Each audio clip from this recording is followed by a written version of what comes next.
ॐ श्री परमात्मने नमः। श्रीमद्भगवद्गीता अथ प्रथमोऽध्यायः। अर्जुनविषादयोगः। धृतराष्ट्र उवाच धर्मक्षेत्रे कुरुक्षेत्रे समवेतायुयुत्सवः मामकाः पाण्डवाश्चैव किमकुर्वत सञ्जय। सञ्जय उवाच दृष्ट्वा तु पाण्डवानीकं व्यूढं दुर्योधनस्तदा आचार्यमुपसङ्गम्य राजा वचनमब्रवीत् पश्यैतां पाण्डुपुत्राणाम् आचार्यमहतीं च मूं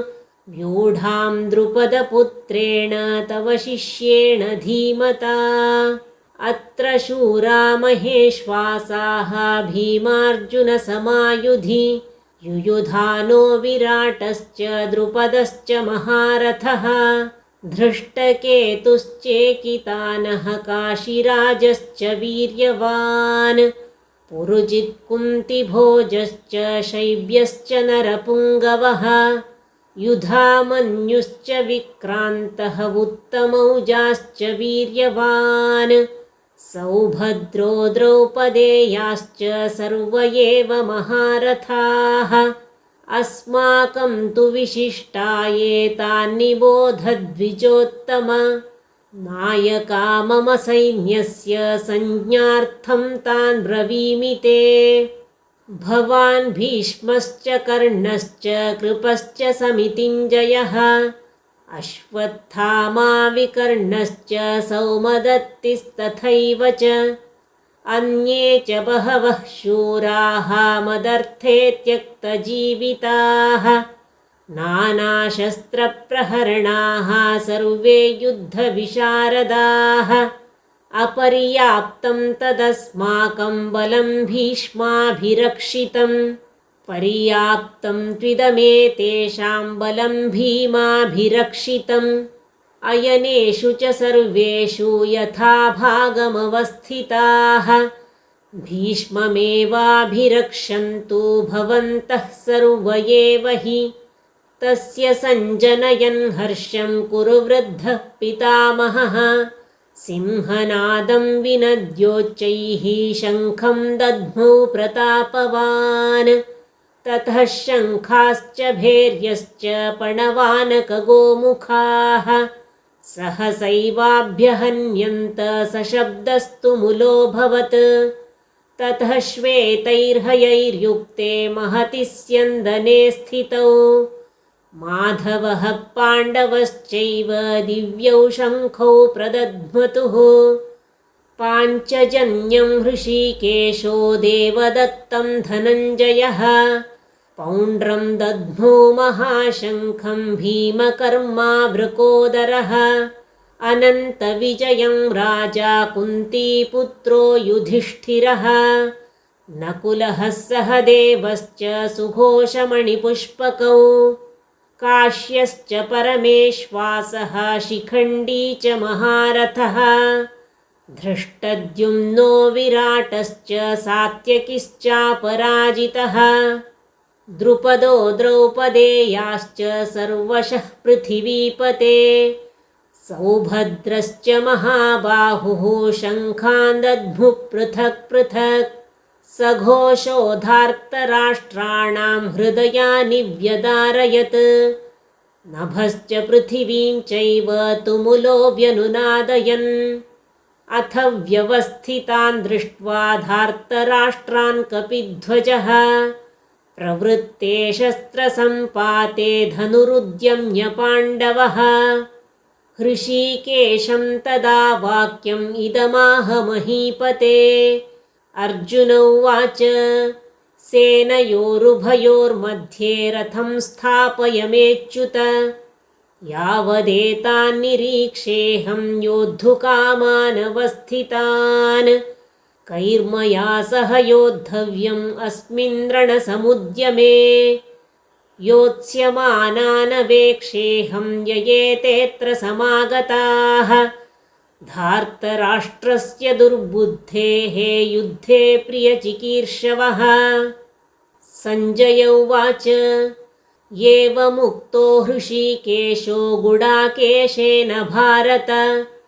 सेनयोरुभयोर्मध्ये स्थापयित्वा रथोत्तमम् भीष्मद्रोणप्रमुखतः सर्वेषां च महीक्षिताम् उवाच पार्थ पश्यैतान् समवेतान् कुरूनिति तत्रापश्यत् स्थितान् पार्थः पितॄनथ पितामहान् आचार्यान् मातुलान् भ्रातॄन् पुत्रान् पौत्रान् सखींस्तथा श्वशुरान् सुहृदश्चैव सेनयोरुभयोरपि तान् समीक्ष्य स कौन्तेयः सर्वान् बन्धूनवस्थितान् कृपया परयाविष्टो विषीदन्निदमब्रवीत् अर्जुन उवाच दृष्ट्वेमं स्वजनं कृष्ण युयुत्सुं समुपस्थितम् सीदन्ति मम गात्राणि मुखं च परिशुष्यति वेपथुश्च शरीरे मे रोमहर्षश्च जायते गाण्डीवं स्रंसते हस्तात्वक्चैव परिदह्यते न च शक्नोम्यवस्थातुं भ्रमतीव च मे मनः निमित्तानि च पश्यामि विपरीतानि केशव न च श्रेयोनुपश्यामि हत्वा स्वजनमाहवे न काङ्क्षे विजयं कृष्ण न च राज्यं सुखानि च किं नो राज्येन गोविन्द किं भोगैर्जीवितेन वा येषामर्थे काङ्क्षितं नो राज्यं भोगः सुखानि च तैमेव स्थिता युद्धे प्राणान् त्यक्त्वा धनानि च आचार्याः पितरः पुत्राः तथैव च पितामहाः मातुलाः श्वशुराः पौत्राः श्यालाः सम्बन्धिनस्तथा एतान्न हन्तुमिच्छामि घ्नतोऽपि मधुसूदन अपि त्रैलोक्यराज्यस्य हेतोः किं नु मही कृते निहत्य धार्तराष्ट्रान्नः का प्रीतिः स्याज्जनार्दन पापमेवाश्रयेदस्मान् हत्वैतानाततायिनः तस्मान्नार्हा वयं हन्तुं धार्तराष्ट्रान् स्वबान्धवान् स्वजनं हि कथं हत्वा सुखिनः स्याम माधव यद्यप्येतेन पश्यन्ति लोभोपहतचेतसः कुलक्षयकृतं दोषं मित्रद्रोहे च पातकम् कथं न ज्ञेयमस्माभिः पापादस्मान्निवर्तितुं कुलक्षयकृतं दोषं प्रपश्यद्भिर्जनार्दन कुलक्षये प्रणश्यन्ति कुलधर्माः सनातनाः धर्मे नष्टे कुलं कृत्स्नम् अधर्मोऽभिभवत्युत अधर्माभिभवात् कृष्ण प्रदुष्यन्ति कुलस्त्रियः स्त्रीषु दुष्टासु वार्ष्णेय जायते वर्णसङ्करः सङ्करो नरकायैव कुलघ्नानां कुलस्य च पतन्ति पितरो ह्येषां लुप्तपिण्डोदकक्रियाः दोषैरेतैः कुलघ्नानां वर्णसङ्करकारकैः उत्साद्यन्ते जातिधर्माः कुलधर्माश्च शाश्वताः उत्सन्नकुलधर्माणां मनुष्याणां जनार्दन नरके नियतं वासो भवतीत्यनुशुश्रुम अहो बत महत्पापं कर्तुं व्यवसिता वयं यद्राज्यसुखलोभेन हन्तुं स्वजनमुद्यताः यदि मामप्रतीकारम् अशस्त्रं शस्त्रपाणयः धार्तराष्ट्रारणे हन्युः तन्मे क्षेमतरं भवेत् सञ्जय उवाच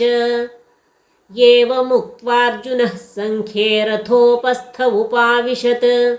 विसृज्य सशरं चापं शोकसंविघ्नमानसः ॐ तत्सदिति श्रीमद्भगवद्गीतासु उपनिषत्सु ब्रह्मविद्यायां योगशास्त्रे श्रीकृष्णार्जुनसंवादे अर्जुनविषादयोगो नाम प्रथमोऽध्यायः। ॐ तत्सत्।